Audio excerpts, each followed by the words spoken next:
So hey there, so we're just going to make a great little glaze for the top of this wonderful coffee cake. It's really easy to do. I want to take a couple of tablespoons, and I'm using just a big old tablespoon.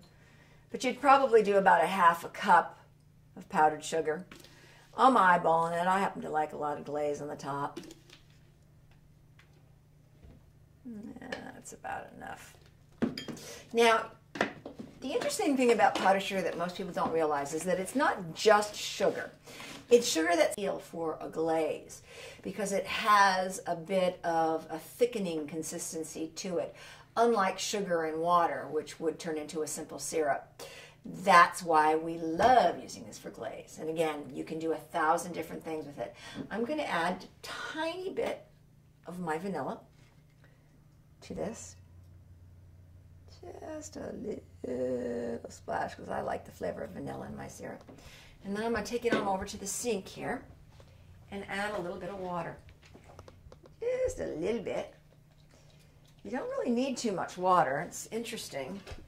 I'm going to kind of look at it and see what I've got. Now I want it to be a little runny.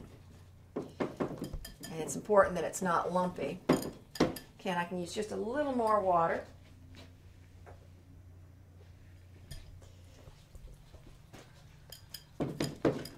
Come in and kind of see that by adding the vanilla, I've sort of changed the color too from a real white to a little bit of a brown to sort of match my cake, because it is a cinnamon coffee cake, sour cream.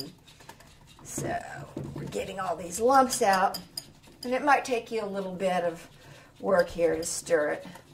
But the neat thing about the vanilla that I'm using is it's got beans, vanilla bean in it. So if you look real closely at my glaze, there are little speckles of vanilla. It looks like I took a vanilla bean and soaked it and scraped out all the great little seeds. But guess what? Trader Joe's did it for me. All right, that's a perfect consistency. You can get in and see it's just absolutely perfect. You can also, if you wanted to use milk, you could use milk. Milk would make this a little bit whiter. I've known people who have used half and half, although why waste the half and half? I think it's just as good with a little bit of water. We're going to move on now to my favorite part, which is the plating. Well, before the plating, we have to unmold this cake. And that's not always easy. It can be pretty tricky. So our next step is going to be learning how to unmold the cake and keep it all together.